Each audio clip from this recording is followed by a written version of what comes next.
Eu dei uma pausa, irmãos, que hoje eu estou fazendo tudo, né? Cumprimentei, li a Bíblia, cantei, ministrei, né?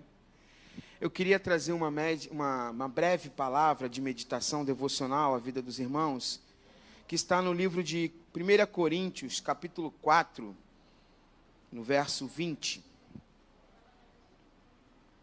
Carta escrita pelo apóstolo Paulo à igreja de Coríntios, que era uma igreja bem, por muitos citada como uma igreja bem rebelde, uma igreja bem problemática em algumas áreas, mas que tem para nós textos preciosos, inspirados por Deus, a vida desse apóstolo que tanto abençoou as nossas vidas, o apóstolo dos gentios, quer dizer, o apóstolo para nós, o apóstolo Paulo de Tarso, que está em 1 Coríntios, capítulo 4, no verso 20.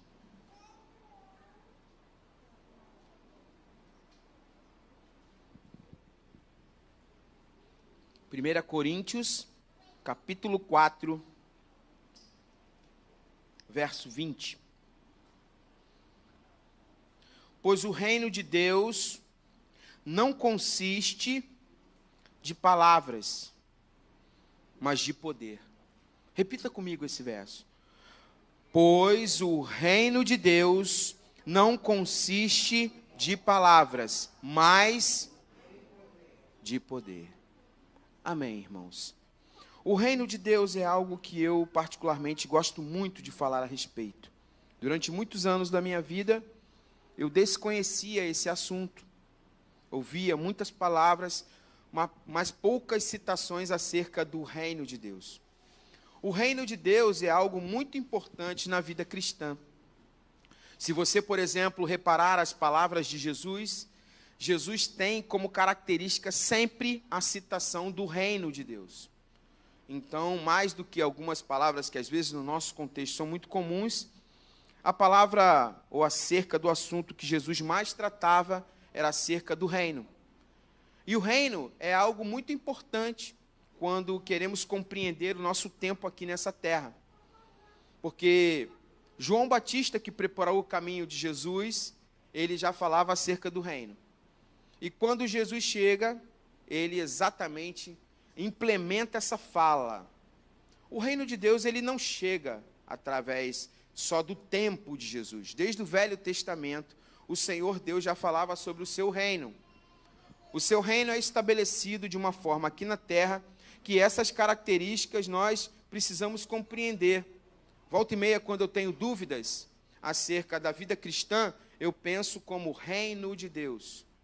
E aqui na terra, muitas vezes, nós experimentamos, às vezes essa citação fala reino dos céus, que é a mesma coisa que reino de Deus. Os evangelhos, por características de João, características de Mateus, não vem ao caso da fala hoje, mas eles têm uma característica para quem eles escrevem. Então, uns usam o termo reino dos céus, outros usam o termo reino de Deus, mas é a mesma coisa. Mas a significância é que o reino da eternidade, que é estabelecido nos céus, nós podemos experimentar aqui. Quando você vê, por exemplo, uma pessoa doente e ela experimenta o milagre, isso é implantação do reino dos céus na terra. Porque a terra, ela é afligida pelo império das trevas. Então há uma disputa, há uma luta, há uma guerra entre o reino de Deus e o reino das trevas. Isso é compreensão espiritual da vida que a gente tem aqui.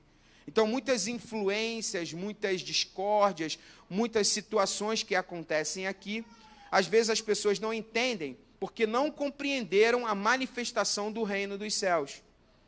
Porque ainda não foi estabelecido o reino de Deus aqui de forma plena e completa. Isso só na eternidade. Quando nós herdarmos a vida eterna com o Senhor, haverá essa integralidade, essa plenitude, esse sentido integral do reino dos céus. Por enquanto, a gente vê demonstrações. Então, uma questão temporal, é quando se fala assim, é o reino que é agora e que virá. O agora é quando a gente entende essa manifestação e a gente busca. Você percebe que na oração de Jesus, o início da oração, ele fala assim: que venha o teu reino. Que venha o teu reino.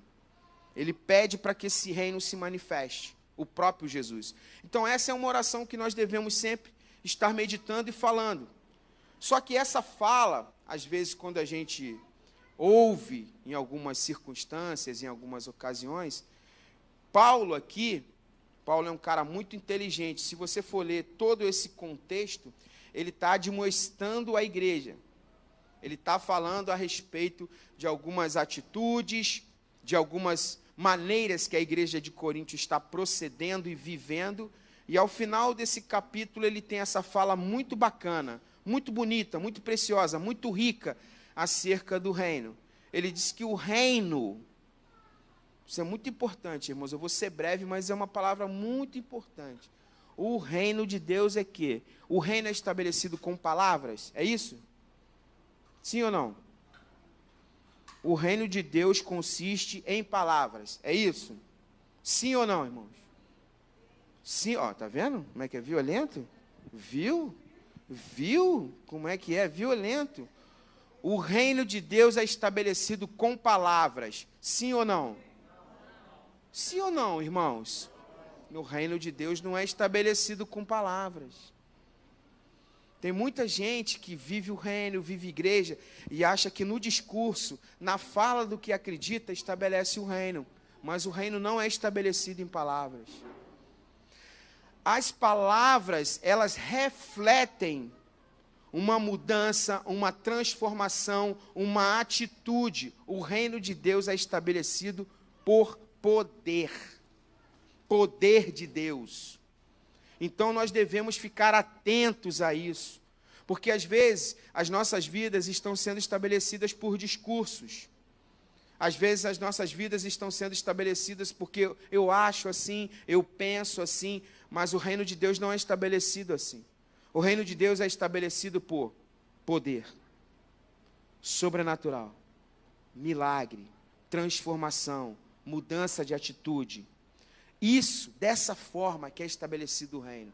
E Deus, Ele quer estabelecer seu reino a partir da nossa casa, a partir do nosso trabalho, a partir das nossas atividades. Em tudo que nós fazemos, o reino de Deus pode ser estabelecido.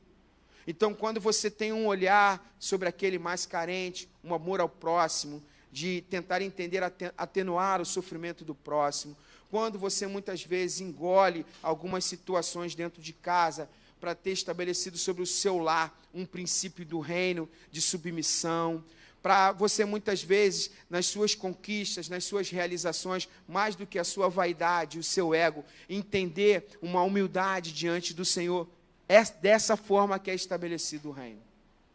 A igreja, muitas vezes, ela está muito sendo estabelecida no discurso, na fala. Isso é muito da escola grega. A escola grega tem essa fundamentação da homilética, a fundamentação do discurso, daquilo que é falado, daquilo que é bonito quando é comunicado. Eu trabalhei muitos anos na televisão. Então, na televisão você comunica. Então, as pessoas, às vezes, elas não te conhecem, mas elas entendem que você é aquela fala. Elas olham para você em função daquilo que você emite como voz e como raciocínio e como intelecto. E as pessoas, elas compram aquilo como se fosse você. Mas você não é, muitas vezes, o que você fala. Tem muita gente que fala uma coisa e é outra coisa, e pensa outra coisa. E isso é um problema grego, um problema da cultura greco-romana, um problema do estabelecimento do helenismo, do que nós do Ocidente somos frutos. Nós precisamos desconstruir isso, irmãos, na nossa vida e como igreja. Nós precisamos entender o poder de Deus como estabelecimento do reino na nossa vida. E isso é atitude, isso é muitas vezes decisões, quebra de timidez, muitas vezes quebrar algum acovardamento.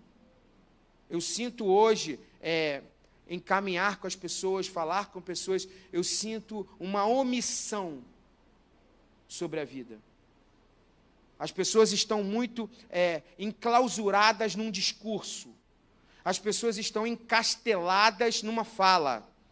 Mas quando você quer observar uma atitude, quando você cobra uma decisão, uma tomada de coragem, de ousadia, eu sinto muito recuo da igreja e dos filhos de Deus.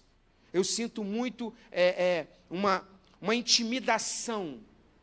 Parece que o mal está prevalecendo sobre a vida ativa daqueles que creem no Senhor.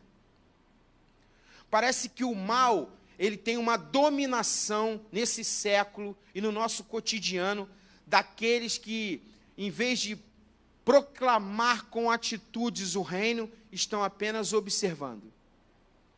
Existe uma igreja no cotidiano muito observadora de tudo que está acontecendo. Então, eu chamo a atenção dos irmãos, eu desperto o coração dos irmãos com esta fala de Paulo. Porque o reino de Deus não é constituído, não é estabelecido, não é manifesto por palavras. Ele não é construído por palavras. As palavras podem exalar algo que vem na frente.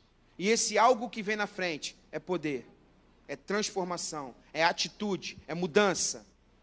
É quando você impacta a vida das pessoas pelo seu testemunho.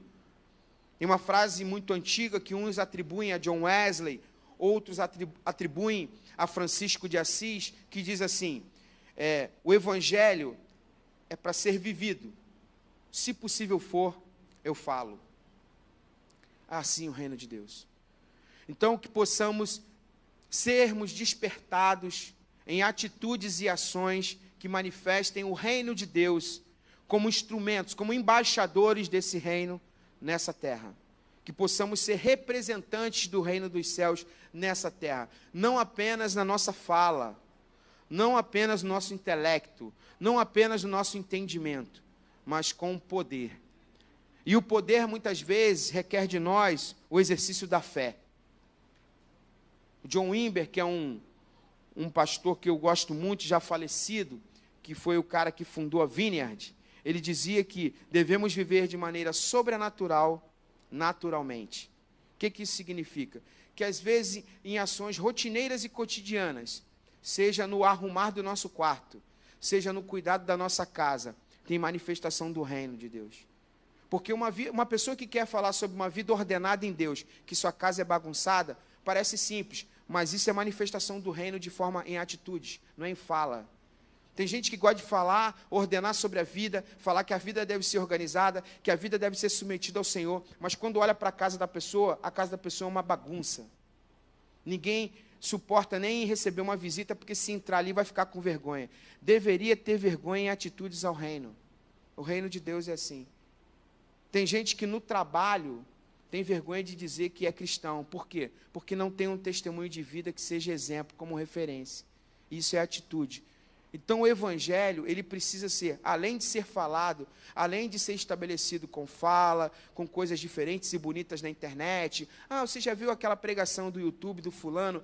Você já viu o Beltrano que falou? O reino de Deus precisa ser estabelecido com testemunhos de transformação de poder.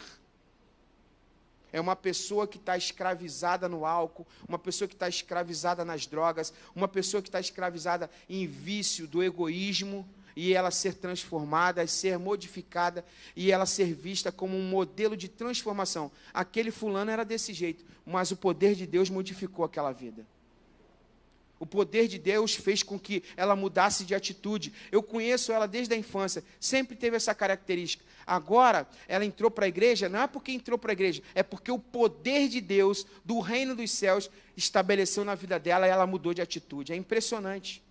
Mas qual é a explicação disso? Não tem explicação, isso é reino de Deus. O reino de Deus, irmãos, é estabelecido assim. Que as nossas decisões, que as nossas atitudes sejam manifestas à consolidação e à construção do reino de Deus nessa terra. Amém? Deus abençoe a vida de vocês.